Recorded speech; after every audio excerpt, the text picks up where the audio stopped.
like a hero, but I can't. From the PEN studios in Chicago, you're listening to This or That with your hosts Paul Grote and Scott Sanders. Well, hello world. Welcome to the This or That podcast. I'm one of your hosts. My name is Scott Sanders here on the Podcast Entertainment Network, and you've stumbled across the podcast This or That, where Paul Grote and myself, the fellow co-host. Hello, Paul. Hey, Scott. How are you today? We're doing well here as we get started here with This or That. What we're going to cover are a bunch of different topics from pop culture, movies, music, sports, different things like that, where Paul and myself will each take a different side of the argument, and we'll debate the merits of a particular topic for that episode, and it'll be up to you, the listener, to choose whether it's this or that, which side you fall on. We're going to start today with a classic gangster movie comparison, Goodfellas versus The Godfather. If you were going to compare two movies, particularly two gangster movies, Goodfellas and The Godfather would be where you would start. So we thought here with our first network episode of This or That this would be a good place for us to start. We've got some criteria by which we will conduct our argument. Paul, why don't you walk us through how we're going to debate the merits of Goodfellas and The Godfather? Sure, Scott. Here we go. So GF versus GF. So the criteria that we will go through will be best cast performance, Goodfellas versus The Godfather. We will do best scenes or memorable lines. The third category would be best storytelling. The fourth category, best climactic scene. And then finally, the sixth category will be awards and box office success. So math's not our strong point. I think he went 1, 2, 3, 4, 6, but we'll see what we get through as part of the podcast here today. So you mentioned that we're going to start with cast performance. So why don't we jump right into it? Paul's going to take the side of debating the merits and backing Goodfellas, whereas I'll be his counterpart discussing The Godfather. Awesome. So let's get into cast performance. So, Goodfellas, I'm taking the side of Goodfellas, as Scott said, and the main characters in Goodfellas are Henry Hill, played by Ray Liotta, Jimmy Conway, played by Robert De Niro, Tommy DeVito, played by Joe Pesci, Karen Hill, played by Lorraine Bracco, and then Paulie Cicero, who's played by Paul Sorvino. Classic set of actors. Robert De Niro and Joe Pesci have worked together on a number of occasions under the direction of Martin Scorsese. When you look at this movie, this is like acting's not even a question. Some movies, there's a lot of movies where you have to pay $30 million to the best actor in the movie, and then you're kind of like filling in with people that are maybe they should just be doing commercials and stuff like that. Not with this movie. Every single person in the movie, even the smaller bit part actors. You look at some of the guys that are in that opening scene of the movie where Ray Liotta is walking through the restaurant and he's pointing out Jimmy Two Times and Jimmy Two Times. Pete the Killer. I think of Maury, Lorraine Bracco's father, in the hands of a Scorsese. His performance is great. Her mother and so on. So, my point about Goodfellas, top to bottom, left to right, every performance, there is not a bad performance in that movie. Except maybe her boyfriend when he gets the hell beat out of him in the driveway. Who can blame him, right? That was probably some guy, some friend of a cousin. Take a punch. Yeah. that was his casting call. Can you take a punch? Yeah. So, yeah. Well, that's a pretty strong offering, Paul. Some classic performances by classic gangster actors who've had very successful careers, and it's a shame that it's going to come in second because the cast for The Godfather is impossible to beat. I would say you could argue that beyond gangster movies, if you even just took the cast of The Godfather and compared it to the cast of just about any movie, you would pale in comparison to what Marlon Brando did as Vito Corleone, Pacino as Michael, his brother Sonny by James Caan, Talia Shire as Connie, as the daughter, Robert Duvall as Tom Hagen, and then Diane Keaton as Kay Adams. Many of these people were very early in their careers back in 1972 when The Godfather came out, but they showed their chops, they showed their acting abilities, and perfectly cast. Even, sort of agitated James Caan, not coming across as very Italian, but demeanor-wise, his behaviors were very much in a family of a gangster domain there, with his willingness to engage at every topic, let no volley go unanswered. So Sonny was constantly, willing to pick up the cause, however minor the transgression might have been. Michael played it great from the beginning of the movie. Hey, I don't really want to have a part of the family. I know know this is not the path for me. Very subtle, very defensive, and then slowly throughout the course of the movie, warming up to and transitioning from, abandoning his beliefs to become the head of the family, the Godfather himself over time. So the cast for the Godfather is just impeccable, very well cast. Robert Duvall as the consigliere. He didn't have to be Italian and gangster, and it worked better that he wasn't. He was just the practical voice of reason in the room at all points in time. Very well cast there for Robert Duvall as well. So up and down the lineup, just like Goodfellas, the Godfather did a perfect job with their casting, their acting abilities. Maybe it's just that they had better content to work with, or maybe it's just the fact that they were the bar-setting initial foray into classic gangster movies, and Goodfellas just couldn't meet up with it. And if the order were reversed, perhaps the outcome would have been different. But I got to go with the cast of The Godfather. So happy to be taking this side of the argument. And if you even just look at them head to head, lead actor to secondary actor to third to the women in the movie, up and down, just a head to head comparison, I still side with The Godfather in every one of those particulars. Yeah, I'll volley back one time on this, and I look at kind of the top three guys in Goodfellas: Ray Liotta, Robert De Niro, and Joe Pesci. Either one of those guys could have been, the lead actor. Like, how do you even separate best actor in a leading role versus best actor in a supporting role? Even to this day, I think Ray Liotta winds up being kind of best actor in a leading role, or the actor in the leading role, just because he was kind of the narrator in the story and all that. But you can easily say, hey, this is a Robert De Niro film, or this is a Joe Pesci film. And again, I'll fall back on the secondary characters again. Paulie Sorvino, Paul Cicero. What a great character, Paulie Cicero. Paulie moves slow, but that's only because Paulie didn't need to move for anyone. And what a terrific, didn't say much in the movie, but every time he did speak, every time in his speaking role, you were riveted. You were scared of this guy. You respected this guy even as a fan. That's how great the secondary characters come shining through under just an amazing, obviously, top three characters in this movie as well. So that's why, I think Goodfellas has to edge out Godfather in this one. I will give Goodfellas one thing, and the Joe Pesci role, Tommy DeVito, offering some comic relief from time to time, or things that you could sort of laugh at or take the edge off during the movie. He had some classic lines, some classic scenes, and there is no sort of moment in The Godfather where you could take a breath, and so I do like that, the Joe Pesci character and what he brought as an alternative or a momentary relaxation point in Goodfellas. So I'll give him that one, but I'm still siding with The Godfather in terms of the cast. Fair and I enough. hope that the listener does as well. Fair enough. All right, so that was just a quick overview of the cast and sort of our approach to this or that. I hope you're still with us. Let's jump into the next topic, Paul, and then see what kind of traction we could get and see which side we fall on for Goodfellas and Godfather with the second topic. Yeah, sure. So the second topic we want to talk about is the best scenes, or the best. I think we've each got three scenes we want to talk about here. Scenes and we'll play the clips as well. So we've pulled out the clips to these, so you can hear, specifically what we're talking about, and just get a taste for each of the two movies. Certainly, you're familiar with them already, but we'll bring them here to the podcast so that we're all on the same page as we discuss the merits. Awesome. So the first scene I'm going to talk about is the first scene in the movie, the Goodfellas, and that's the scene where there's a car and the trunk opens and there's three guys standing around. It's dark out. There's some noise in the trunk. Oh my goodness! It's a guy that's been beat up, obviously been stabbed, and these guys continue to kill him. And then they cut right to let's play the clip first. Yeah, go ahead. And jump into it. And this happens to be right at the beginning of the movie. No. Still alive. No. Fucking piece of shit. Die.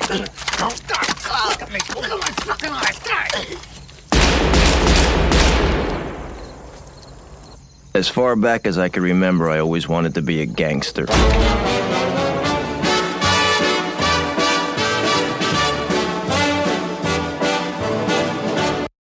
And there it is. That last line that we just heard. Ever since I can remember, I always wanted to be a gangster. That is a line that when you hear that line after seeing the guys in the woods dressed in suits stabbing this guy in the trunk, whatever you were planning on doing that day, you just decided to stop and sit on your couch for the next 3 hours. Yeah, you're hooked.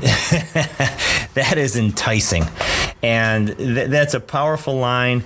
And it does so many things. All of a sudden, you've got all these questions in your mind. What the heck's going on here? What is this? Who is this guy? Why is there a guy in a trunk? Oh my gosh. Time to get some popcorn, sit down and watch this movie. So that's, to me, this is Game 7 in the World Series, leading off with a home run. Wow. Yeah, I'm there. I'm going to watch this thing. And that's why I think it's right from the get-go. This makes it a pretty steep hill for the Godfather to climb to kind of to try and overcome this one. It sets the tone for the whole movie, right? Yeah, absolutely. This is going to be violent. Yep. These guys are cutthroat, take no prisoners, literally kind of thing. So since you talked about the opening scene of Goodfellas, I think I will open with the opening scene from The Godfather, which people will refer to as the Undertaker scene, where the neighbor, the neighborhood Undertaker, is talking to Marlon Brando, Vito Corleone, asking for some help. So let's play that clip and then discuss it. Michael, do you believe in God, the Father Almighty, creator of heaven and earth? I do. Do you believe in Jesus Christ, his only Son, our Lord? I do. Do you believe in the Holy Ghost, the Holy Catholic Church? I do. Pater noster qui es in caelo, sanctificetur nomen tuum, adveniat regnum tuum, fiat voluntas tua sicut in cielo et in terra.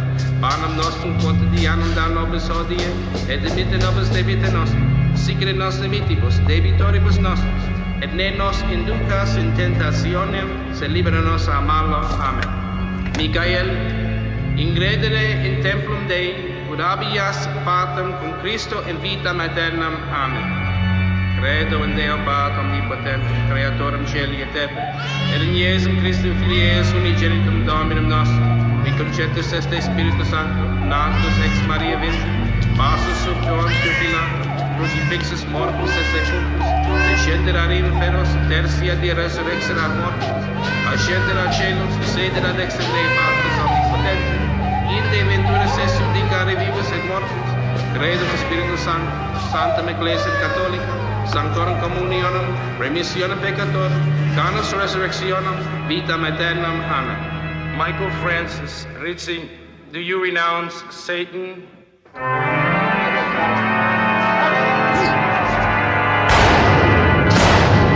I do renounce him.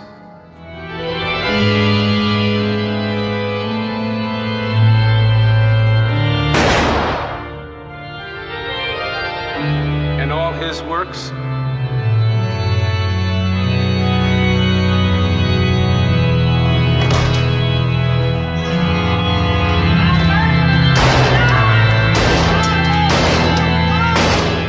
I do renounce them.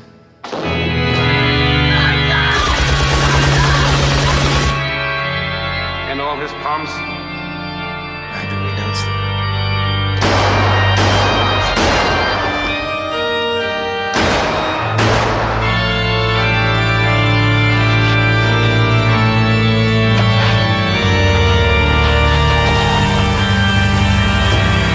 Michael Rizzi, will you be baptized?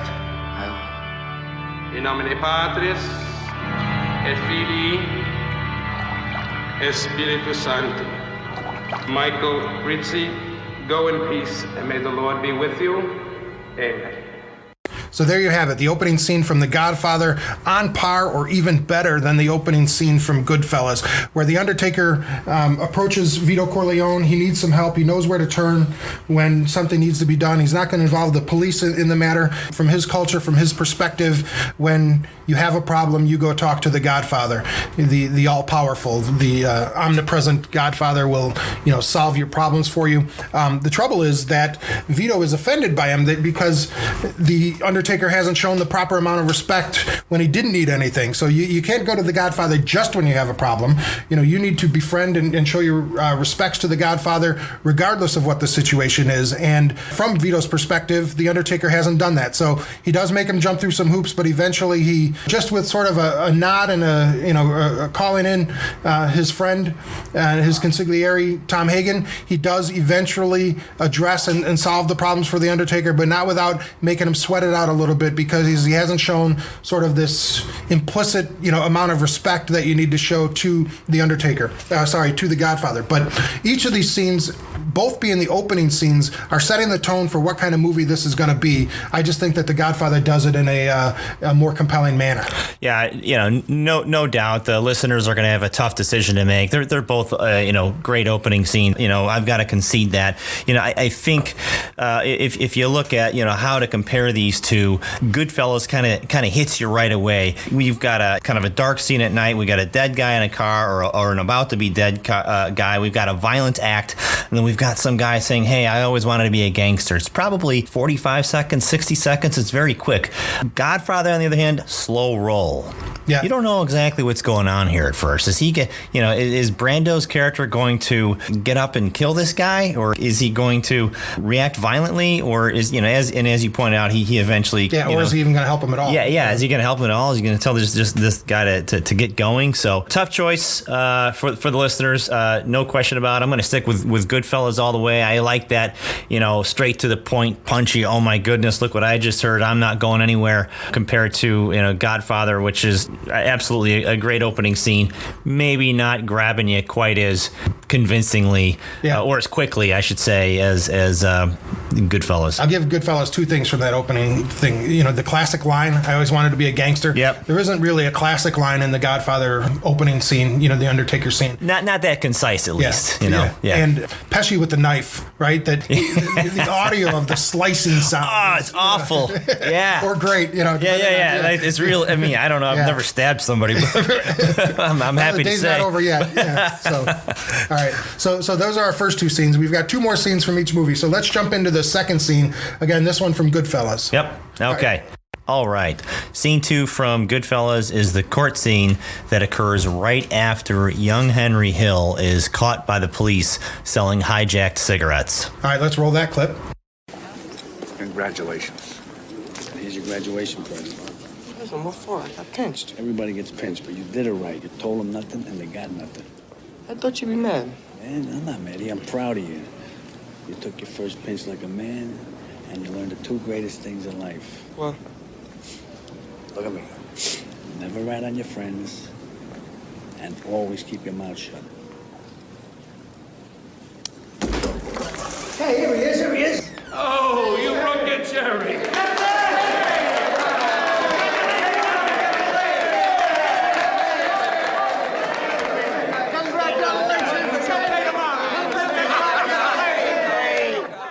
All right, there we go. Classic line. Robert De Niro playing Jimmy Conway. Today, Henry, you just learned the two most important lessons in life. Never rat on your friends and always keep your mouth shut. Now, that's what's great about this is, Henry Hill, this is when Henry is, 15, 16 years old. He's been hanging with these wise guys, these street level gangsters for a few years. He's kind of learning how to do this, starting to make some pretty good dough, and he gets caught. He's selling cigarettes out of the back of a truck. There's some undercover cops, and he's freaking out. He's afraid. Oh man, these guys are gonna kill me. What's Paulie gonna do to me? I'm gonna be out. And then he goes and tells the guys what happened, and then he has to go to court. And in the courtroom scene, it's great. He goes up there. He thinks he's by himself. He approaches the judge, and then out of nowhere, here comes this lawyer. The lawyer and the judge exchange kind of a knowing look. Next thing you know, he's off, and he turns around. He's a little bit bewildered, like, hey, what just happened? He walks out into the lobby of the courtroom. There's all the guys out there waiting with champagne bottles and food and hugs, and they're all excited because Henry got pinched, and they're all congratulating him for getting pinched, like it was some kind of a thing that all these gangsters got to go through. And the important thing was that he didn't bring down the whole system. He got caught, but they've got this little system that they run, and he didn't bring anyone else down. And obviously also another reason why this line is important, never rat on your friends and always keep your mouth shut. Well, spoiler alert, we're assuming everybody here have watched these films at least once, probably multiple times. And we know that in the end, Henry Hill actually does rat on his friends. So, pretty powerful line from that perspective. It sets the code, and then it tells you how, the demise, the downfall is going to occur. So, all right, so it's got some merit. I'm gonna go with what I think might be an unusual clip for, if you're picking the top 3 scenes from The Godfather. I don't think a lot of people would have this clip in there. I'm gonna save the best for last, so I'm gonna go with a different one, an unusual one that I've just loved the line and using it through the years. And I don't know that the clip out of context does it enough justice, but the cannoli scene. So let's play that clip and then discuss it. Here's the cannoli scene from The Godfather. I'm going now. What time are you going to be home tonight? I don't know, probably late. Don't forget the cannoli. Yeah. Rocco, sit on the other side. You blocked the rearview mirror. That Sonny's running wild. He's thinking of going to the mattresses already. We gotta find a spot over on the west side.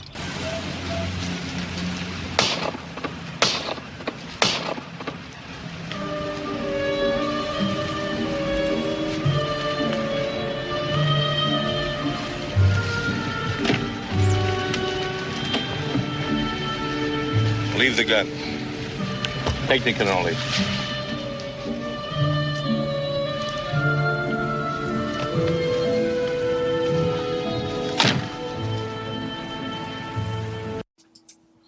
I just can't get enough of that line. Leave the gun, take the cannoli. And what it means. So it's just funny. It's comical. I mentioned that there aren't any comical moments. Yeah, that might be the one. Yeah, exactly. That's probably the one. Yeah, so I'll catch myself on that. Yep. But I like that the sort of impunity by which the mobsters live. They don't even care if the police find the gun. They don't care if they find the car. They don't care if they find the body. They're not bothering with any of that. They've bought off everyone they need to live with no fear, no police fear. They certainly have to deal with the other families and that etiquette, but nothing from a legal or police perspective. So I love that scene just for that this shows how the mobsters lived at this point in time, where they could do whatever they wanted. And the guy who got killed and his sort of lateness to understand this is exactly what's happening here, that each of these people, you had to think that they lived in fear internally. Yeah, they were on the team, but they knew that any one misstep and they'd have to deal with the consequences of that. Yet the guy who's kicking on the windshield and things like that getting killed, they never are aware that this is going to be their moment. The exception later of Connie's husband and Abe Vigoda's role. He knew, he was trying to, hey Tom, anything we could do about this. But the underlings, the sort of extras in the cast, just totally unaware of what's going on with them. So I like the scene for a couple of different reasons, but mostly it's just for the line, leave the gun, take the cannoli. So an unusual pick for the second clip, top 3 clip from The Godfather, but something that just, I think adds something special to the movie. Yeah, no doubt. I'd be a fool to argue against you. These are 2 great films. Again, listeners are going to have a hard time deciding which is which, which is really the better of the 2. But I love the fact that there is that subtle humor in there. And that's one of those things where I would say the first time you're watching the movie, you're probably just a little shell-shocked by it. I think it gets passes you. Yeah, I think it gets funnier the longer you watch it. By the 5th or 6th time you watch it, you're laughing out loud. Hey man, watch this. This is coming. This is a hilarious line. If you're watching it with somebody who's watching it for the first time, they're going to be like, huh? How's that funny? You just but if you see it over and over, you're absolutely right. That kind of attitude of they value the cannolis more than the gun, because they don't care if someone finds the gun. But damn it, nobody's eating my cannolis. I don't think I've ever seen a cannoli in the past 30 years without saying the line. Yeah, it's hard not to. Yeah. You see a cannoli at a party or something like that, and it's, hey, leave the gun, take the cannoli. So, all right, so we have the best scenes to go through. But before we do that, let's take our first commercial break. And before we do that, let me introduce you to the PEN listener hotline. Love to get your feedback on what 3 scenes you think are most impactful from these 2 movies and which side of the argument you fall on. Your recordings here on the hotline may be used on a future episode. We'll revisit each of these episodes at a later point in time as we sort of, give the feedback from the listeners as to where they fell in the this or that sort of paradigm for the show. So the PEN listener hotline to get in touch with the show is 833-PODSNET. That's 833-763-7638. 833-763-7638 to get in touch with the show. Or you can email us, thisorthat@podcastentertainment.com. So a way to get in touch with the show via email, thisorthat@podcastentertainment.com. We'll be back with the third, and at least on The Godfather's perspective, the most compelling scene, the one that's going to lock up the argument for The Godfather when we return from this commercial break. And now, a word from our sponsors. What if wearing underwear could feel better than going commando? Like if the waistband didn't roll or dig, and the fabric made you sweat less, and the whole thing moved with you, never against you. At Mack Weldon, we're reinventing men's basics, starting with your underwear. Introducing AirKnit X, our lightest, most breathable technology, engineered with 4-way stretch. If you don't love your first pair, it's free. So try one today at MackWeldon.com. Follow This or That on Twitter at PodEntertain. America, your children have an amazing superpower. They can help save lives by not having play dates. That's right. By replacing get-togethers with virtual play dates and video chats, they can help slow the evil spread of germs. And if your superheroes do go outside, make sure they continue their superhero wing by staying 6 feet away from others to protect everyone in America land. Find out more at coronavirus.gov. A message from the CDC and the Ad Council.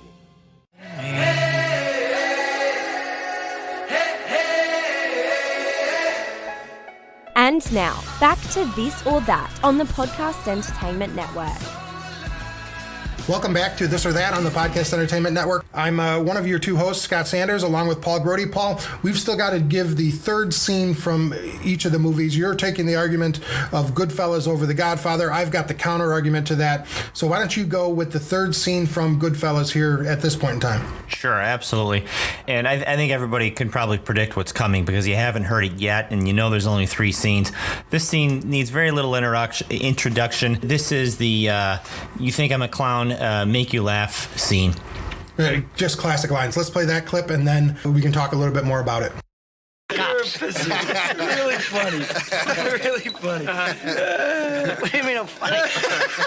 It's funny, you know. It's a good story. It's funny. You're a funny guy. What do you mean? You mean the way I talk? What? It's just, you know, you're just funny. It's funny, you know, the way you tell the story and everything. Funny how?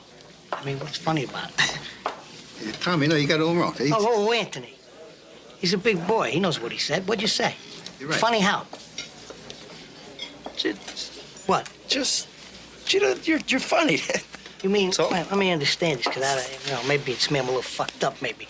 But I'm funny how? I mean, funny like I'm a clown, I amuse you?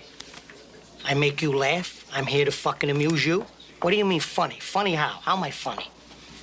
Not just, you know how you tell a story. What? No, I don't know. You said it. How do I know? You said I'm funny. How the fuck am I funny? What the fuck is so funny about me? Tell me. Tell me what's funny. Get the fuck out of here to Tommy. You motherfucker. I almost had him. You stuttering prick here. Frankie, was he shaking? I wonder about you sometimes, Henry. You may fold under questioning. Great stuff. I've often said, and Scott and I have talked about this. Goodfellas is a series of kind of scenes within this greater movie. A number of these scenes, and it probably goes for The Godfather too, but a number of these scenes in Goodfellas can stand alone as kind of like independent, short films. And I think this one is the ultimate example of that. So just imagine, forget about the rest of the film.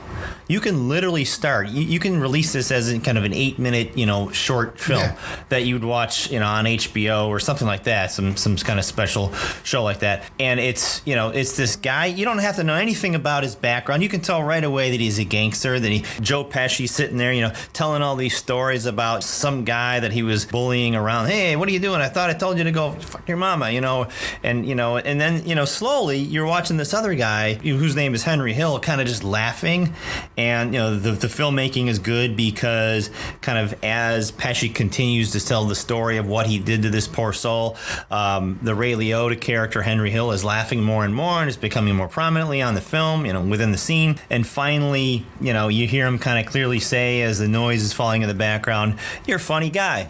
and that's where it begins, right? And that's where he just Pesci loses it. Yeah, and that's where Pesci, all of a sudden it gets real serious. Whoa, no, he's a big boy. No, what'd you say? Like I'm a clown? Like I amuse you? And you go from this kind of like scene where you're kind of laughing at the story that Pesci is telling as Pesci's doing the Pesci thing. You think that's funny as it is. All of a sudden it goes from kind of funny, hilarious to, oh my gosh, what's going to happen here? This has just become the opposite. We go 180 degrees. So, iconic scene from the movie, no doubt about it. If you see nothing else in the film, you don't need to know anything else about the plot, about what happened in the beginning, about what's going to happen in the end. You don't have to know that Henry Hill always wanted to be a gangster. You don't have to know that, 3 guys are going to stab a guy in the back of a trunk at some point. None of that matters. With this scene, standalone, awesome filmmaking, great scene.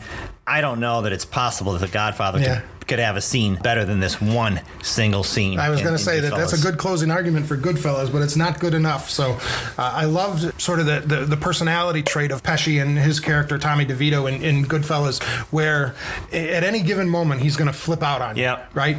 It just really that adds a dynamic to the movie that you're wondering what time. All right, is he going to flip out now? Is he going to flip out now? And he does it a couple other times, in the movie, right? But the fact that this scene encapsulates that personality trait from Tommy DeVito in the movie was really good. But like I said, not good enough, because the third and final scene from The Godfather is the one that takes the cake over any of these other scenes that we've talked about. And that is what I'll call the restaurant scene where McCluskey and the other guy get shot. So first let's play the clip and then I'll jump right into analyzing the restaurant scene.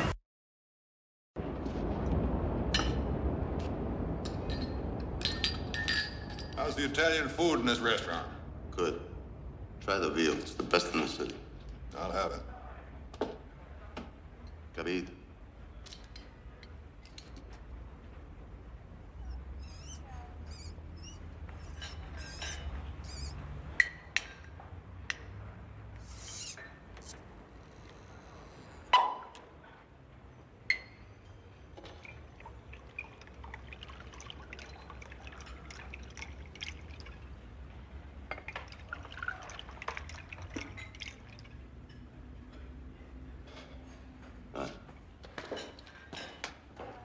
I'm gonna speak Italian to Mike. Go ahead.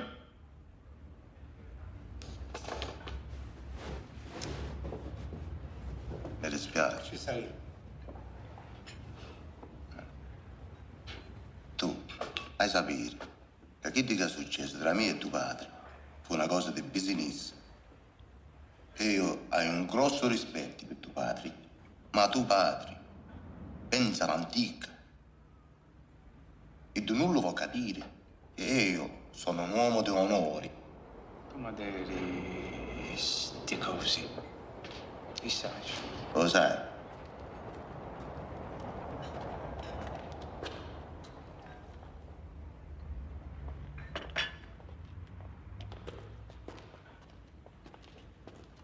Che tu vuoi sapere che io ho aiutato la famiglia Tattaglia. Io credo che ci potremmo mettere in un accordo. Io voglio pace. E lasciamo perdere che tutti sti cazzati. Ma vuoi giocare? Che? Come si dice?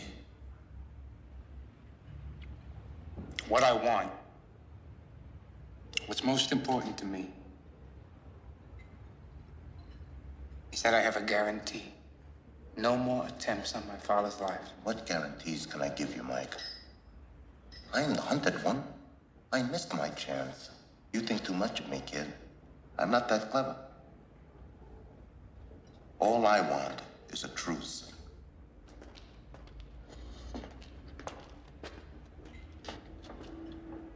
I have to go to the bathroom. Is it all right? You're gonna go, you're gonna go.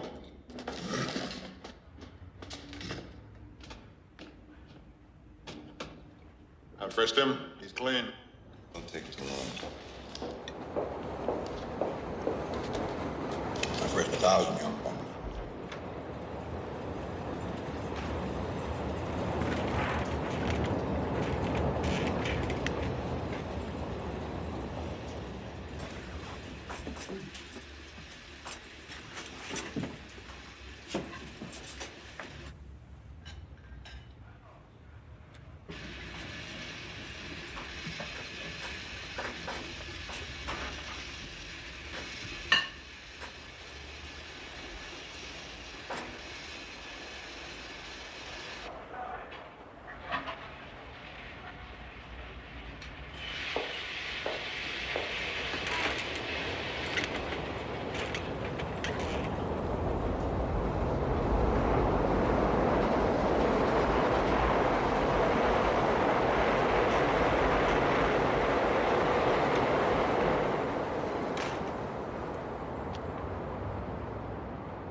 di me?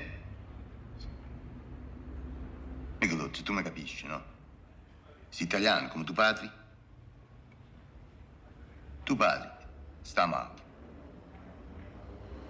Quando tu sta meglio. Il cambio ti fa un più ognuno. E mettiamo tutto a posto. Steve sta via. Si deve finire.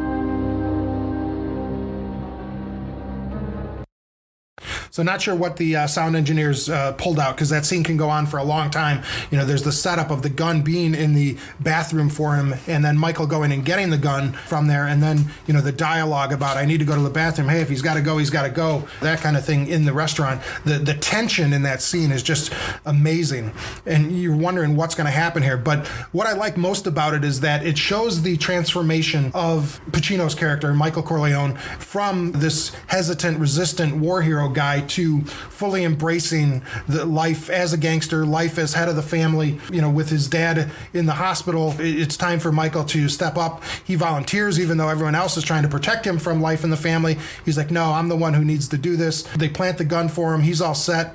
And then he takes care of business right there in a dramatic scene, shooting both of the people, dropping the gun. Again, impunity, not worried about any sort of repercussions from that. And the escalation of the war with the families that is resulting from this scene. So certainly the war is on when they shoot Vito. It could have been diffused, and there were attempts to diffuse the war between the families, but Michael's having none of that. He's going to escalate the war, and that's what this scene does. So the tension in the scene, the overall impact on the storyline from the scene, the impact on the character of Al Pacino, Michael Corleone, in the overall movie, each of these things have such a contribution to the theme of the movie that this scene not only is the best of the 6 scenes we've talked about, but is the most convincing argument why The Godfather is better than Goodfellas as an overall movie. No question that it's a great scene, and you know, well stated by Scott. The tension in this scene is off the charts. This is a scene that was set up by, you know, much of what had happened earlier in the movie, and that's why I continue to say that the, you know, make you laugh scene in Goodfellas is the overall best scene of the 6. The restaurant scene, as great as it is, it cannot stand alone without the context of the rest of the film. Now I understand that, hey, you know, we're talking about films here that are, you know, full feature-length films, so maybe it's unfair to extract it from the film. If you watch that film without the rest of the context of the movie, would it still be a good film, a good scene? Yes, because there's still tension. You'd have all these questions in your mind. You'd be like, well, why are they shooting the guy in the first place? What are they saying in Italian? Why is there a gun in the bathroom? Why is he leaving the gun there like that? It could be, you could have that scene in a movie and then spend the rest of the movie kind of answering those questions. But if you just pulled it out of the movie and treated it independently, and then pulled the make you laugh scene out of Goodfellas and treated that independently, the make you laugh scene stands up as a film short all by itself. It would win some kind of an award at the Cannes Festival, whereas the restaurant scene is awesome as it is, and I don't even disagree that it's the best scene in The Godfather, but it would not stand up by itself as a short film outside of the context of the rest of the film. I think, Paul, you just made my argument for me, and the reason it doesn't stand up as a separate scene or a freestanding scene from the movie is because that scene is answering all of the questions that have arisen throughout the movie. So it doesn't stand up because you don't know what the questions are if you're just looking at that scene, but it's answering so many of the questions. What is the evolution of Michael, right? What is the escalation or the outcome of shooting Vito? You know, what's going to happen between the different families? You know, what's the relationship with the police department and the bullying of McCluskey?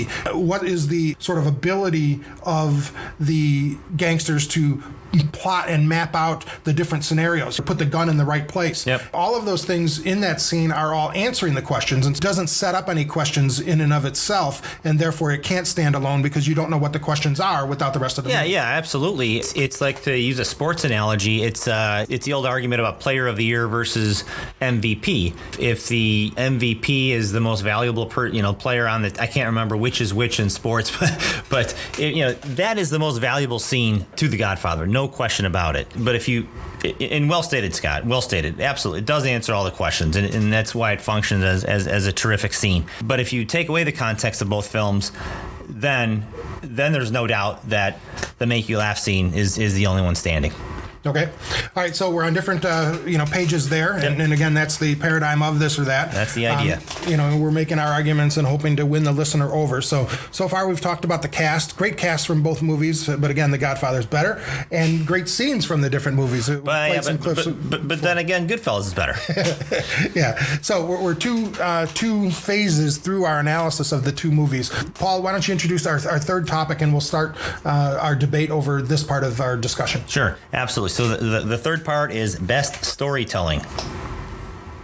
Okay, so we've got different arguments, and there are sort of story arcs going throughout each of the movies, right? Goodfellas has this rise and fall of the gangster in sort of modern day times, and Godfather's got the sort of transition, indoctrination, moral decay of the characters into this family life, as a gangster. So there are these overarching themes. Why don't you talk specifically about the Goodfellas and make your arguments there, and then I'll follow with the Godfather.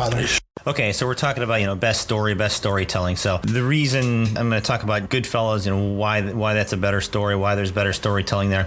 In Goodfellas, or if you think about a story in general, there's a few components to a story. Those are character, conflict, plot, and setting. And I'm going to go back to that opening scene. In that opening scene, we get a little taste of all four of those elements. We've got a car. It's a 1970s model, so setting right away. We know it's 70s. We've got three guys in suits who that look like gangster suits. So we're starting to learn a little about the character. We're stabbing a guy in a car. We've got conflict, and then what's this all about? We've got a guy standing there saying, "Hey, all my life I've always wanted to be a gangster." So we talked earlier about how you're kind of hooked right away, right when you hear that, you see that opening scene, and then throughout this film, it's interesting because we've got this kind of first-person narrative, which is it's an interesting device. It doesn't always work in films, but I think it works great here. I think that Henry Hill telling the story from his point of view, from kind of the rat's point of view, as it turns out in the end, is really interesting. And then we switch over to his wife, played by Lorraine Bracca, and she's also telling the story from her point of view at certain times. Overall, the story is about this kind of as Scott said, rise and fall of these street level gangsters, and it's almost like two separate films. And the first half of it, you're learning about these guys that they're criminals, but you're still compelled. You still like these people. You still in some way want to be like them, and you think it's great. Here they are. Hey, they're robbing money from the airport. Everybody's making money. They're getting married. They've got all these great friends. Life is getting better and better and better. And these scenes are just showing this, one at a time. And one of the things that's great about it is because of that opening scene, maybe things aren't always going to be great. So you're watching this, you're happy, but you're a little bit uncomfortable. And then sure enough, we do start to go downhill. And it's really at that point when Henry Hill starts to get into the narcotics business, and then the second half or maybe last third of the movie is kind of a slide downward, and you start to get into some comparisons about Greek tragedy and things like this. The fatal flaw. Henry Hill was warned by Paulie, don't get into the narcotics business. I can't protect you if you do that. If you just keep doing what you're doing, you're going to be fine. I've got you. Well, he didn't. He couldn't help it, and he thought he was greater than what he really was.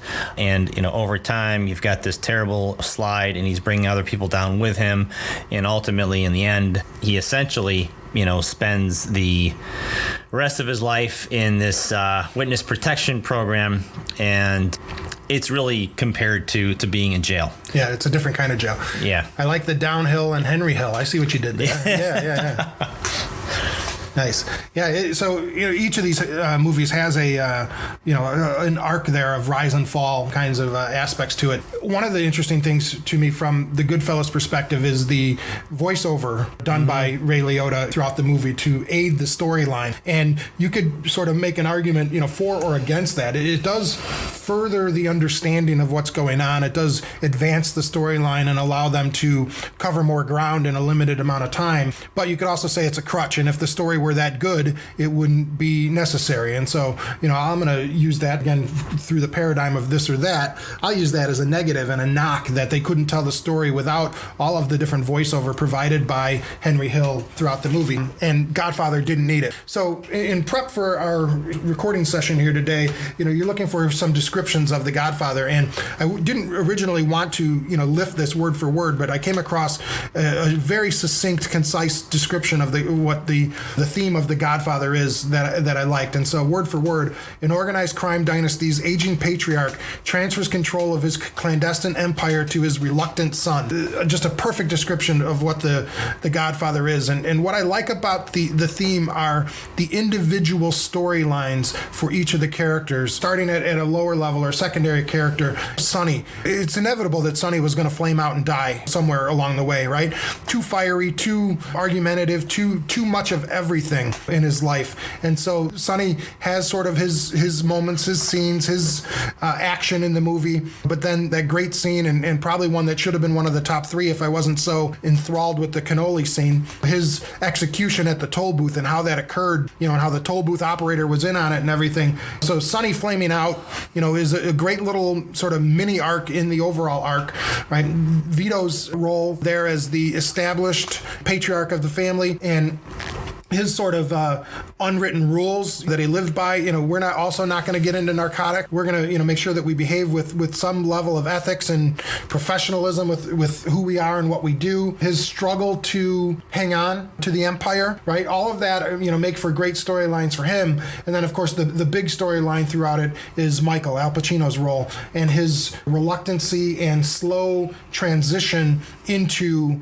evil, into his sort of downfall and rise, throughout the family, and his willingness to eventually, use his youth and energy and talents to take on all of the families and establish the Corleone family as the number one of the crime families, the head of the crime family. So each of these different individual storylines together make this overall argument and overall theme of life in a gangster family, life at the top of the clandestine food chain, throughout the movie. I think together stitch sort of this quilt of individual stories into a blanket of success, to try to stick with my loose paradigm there. That kind of fell apart there. But each of their contributions to the movie lead to something greater than the individual stories. Yeah, and I want to make one distinction between both of these films, because they both tell the story of kind of rise and fall. No doubt about it. What I think is interesting is that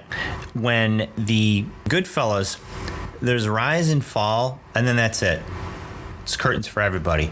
Nobody emerges from that as, with any kind of hope, right? I mean, maybe the guy who has the most hope is the guy who's in witness protection program, Ray Liotta or Henry Hill, right?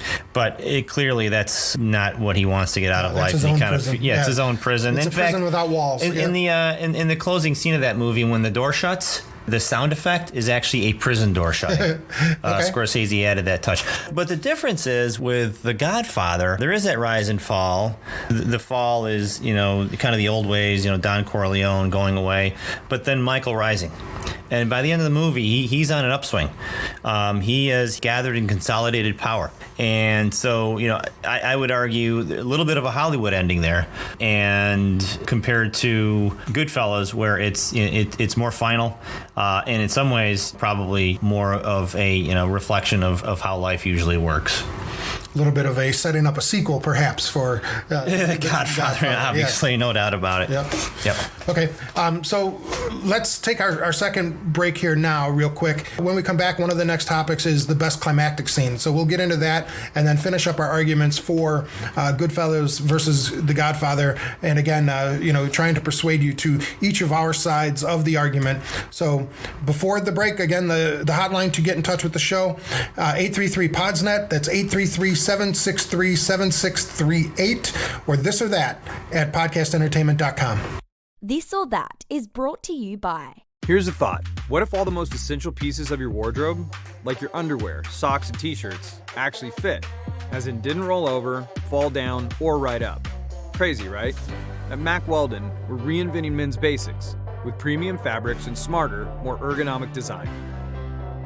We've spent thousands of hours designing, prototyping, and testing every piece, so you can spend thousands of hours doing what you care about way more comfortably.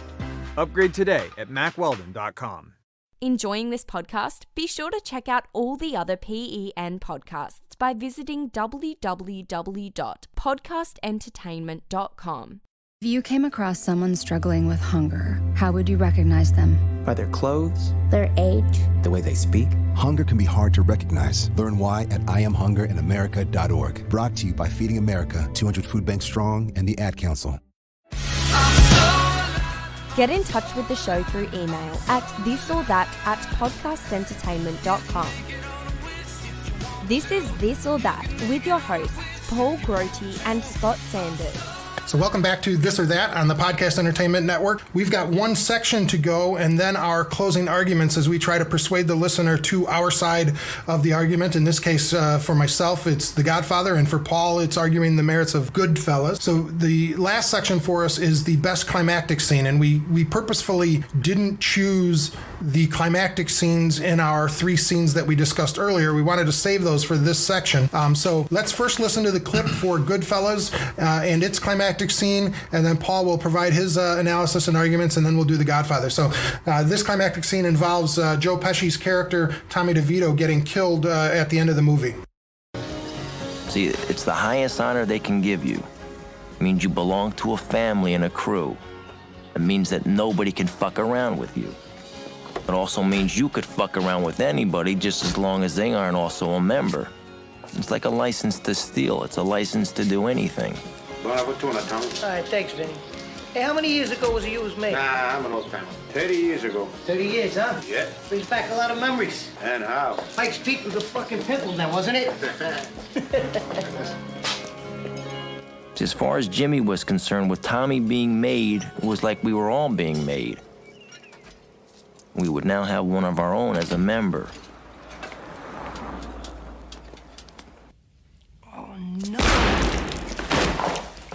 Yeah. Yeah. Who's this? This is Vinny. Vinny, what happened? Well, Everything got straightened out? No, we had a problem. I mean, we tried to do everything we could. What do you mean? Well, you know what I mean. He's gone. And we couldn't do nothing about it. That's it. What do you mean? He's gone. He's gone. And that's it. Fuck. I knew it. I can believe it. I can't fuck it.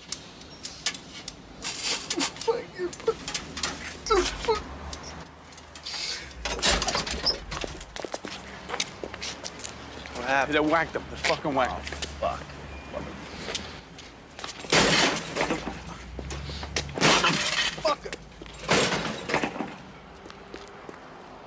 It was revenge for Billy Batts. And a lot of other things. And that's that. And there was nothing that we could do about it.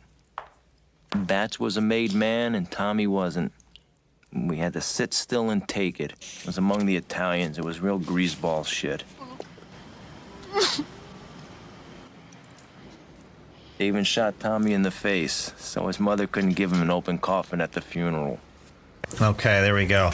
Robert De Niro crying in a phone booth. Not something you see in every movie, every character he plays. This film, or this scene is important and it's powerful because of the character who gets killed. This is Tommy DeVito. This is one of the big 3 characters in this film. This has been a gang of, street level wise guys who are up to this point indestructible.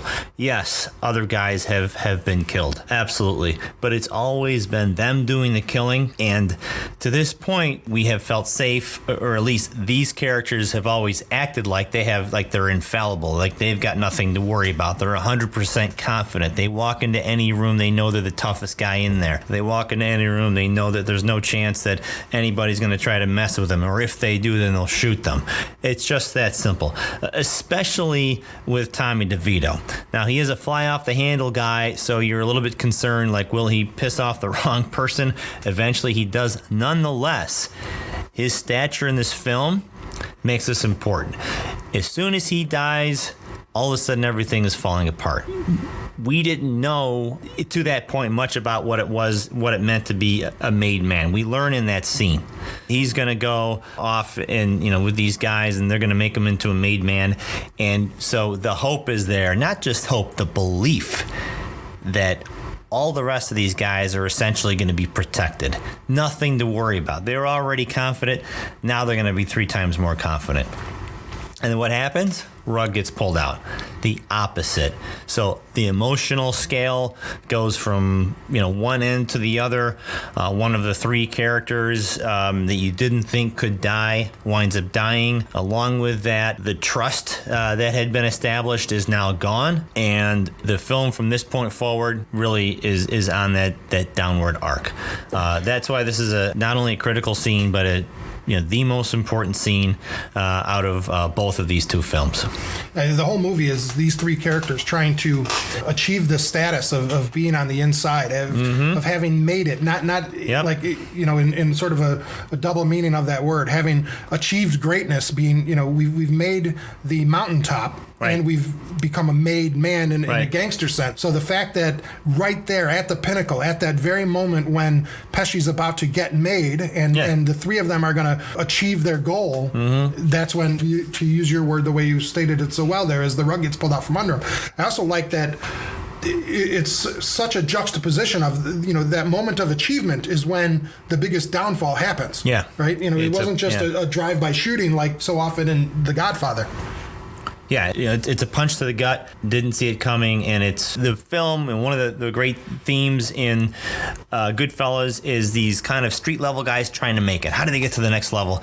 And they get there, they're about there, they're walking through the door, and they get punched in the face. And it's kind of like, hey, you little shrimp, you were never going to be one of us. Get out of here. Gets shot in the back of the head. It all comes tumbling down. Yep. So very good for Goodfellas. A great climactic scene there. Great impact on the overall movie. Something that truly memorable and makes you want to stay every time you're channel surfing and come across Goodfellas. Outstanding. Very good. Just, again, not good enough. Just like each of the sections that we've talked about here. Very good, just not good enough. Because The Godfather's climactic scene is one of the great climactic scenes of any movie of all time. Let's play the clip of the baptism scene from The Godfather. Michael, do you believe in God, the Father Almighty, creator of heaven and earth? I do. Do you believe in Jesus Christ, his only Son, our Lord? I do. Do you believe in the Holy Ghost, the Holy Catholic Church? I do.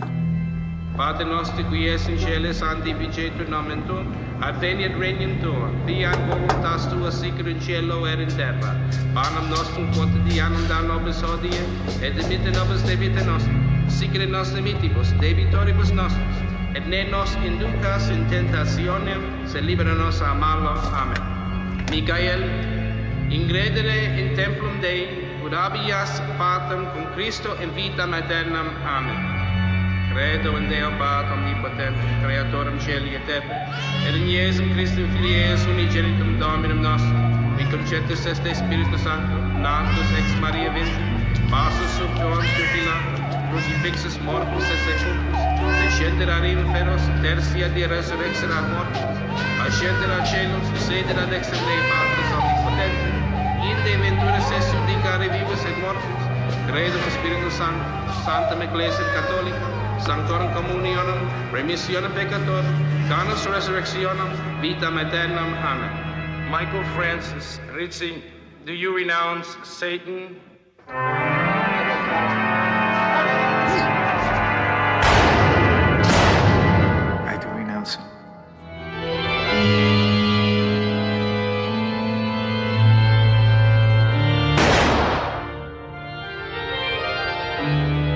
his works?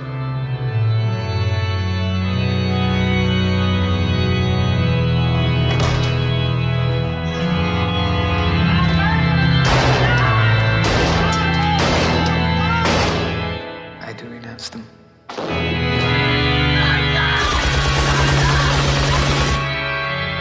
And all his pomps? I do renounce them.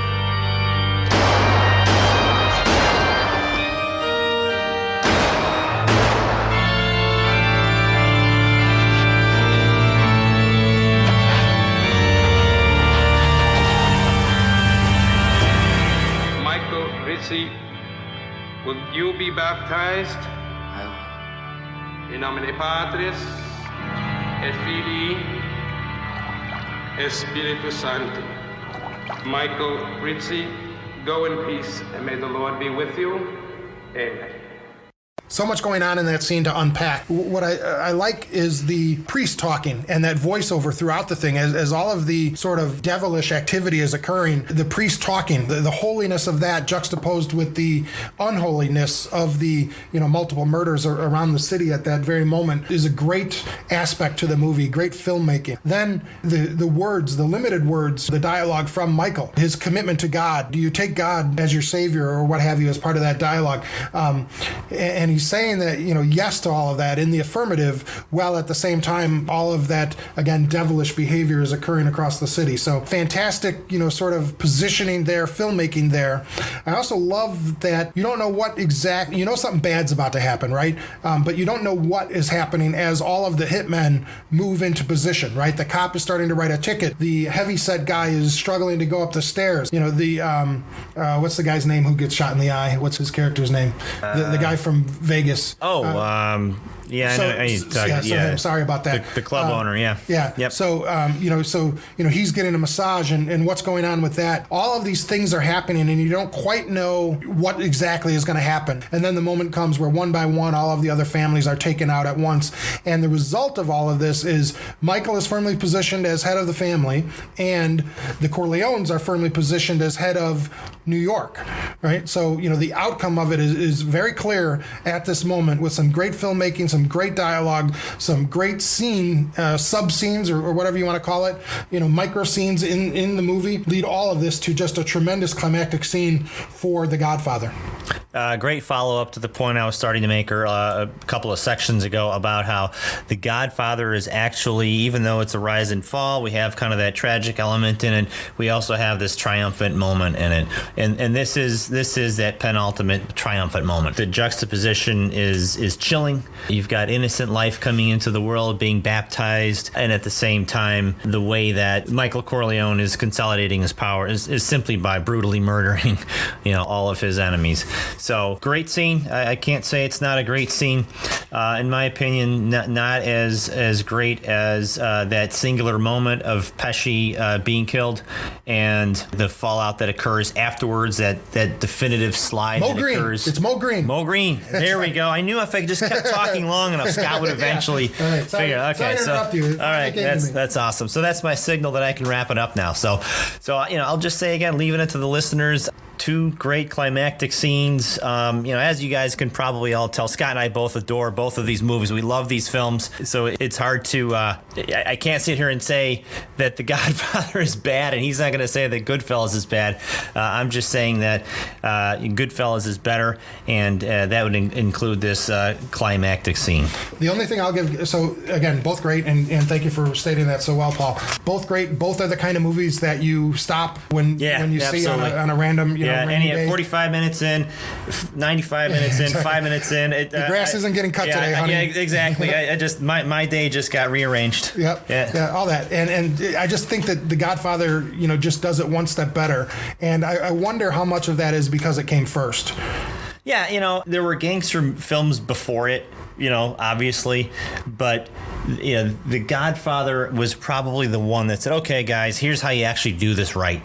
And so it was kind of the first, I don't know, in my mind, there are two gangster films. These are the two. These are the two tallest mountains Yeah. I mean, there's plenty others out there, but these are the two greatest. And having gone first does help. You know, I would argue if I'm going to come back at that from the Goodfellas perspective, then I would say, well, if all it takes is to go first to make it better, then, you know, hey, all you listeners out there that haven't seen these two films, please watch Goodfellas first. All two listeners that haven't seen these films. Yeah, right, exactly. Everyone's seen these films. So the thousands of people have seen both movies. So both did well at the box office. Both won Oscars for various things. They've done a good job there. You know, and again, two of these are classics, which is why we thought this is where we'd start with our first network episode of This or That. But we're not going to decide. You know, we each made our cases. It's up to you, the listener, to decide which of these is the you know, singular movie that belongs at the top of the heap. So let us know. Let us know what you think. Get in touch with the show, This or That, at podcastentertainment.com or through the listener hotline, 833-763-7638. And we'll revisit this on a later episode when we have your feedback and incorporate some of that into a recap of the argument and see where the listeners fall. So again, it's up to you. It's your show. It's your decision. We're just sort of the facilitators of that, making our argument. So, so stick with us. Again, we're going to do topics not just about movies or television or music or different things like that, a wide breadth of different topics. So something different, something for different interests and something for everyone through the coming episodes of This or That here on the Podcast Entertainment Network. Never rat on your friends and always keep your mouth shut.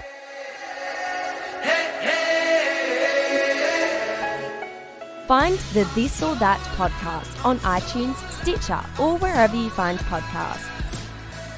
Want to stay informed of new episodes on your favourite shows? Sign up for the PEN Listener Club at www.podcastentertainment.com. Thank you for listening to today's episode of This or That.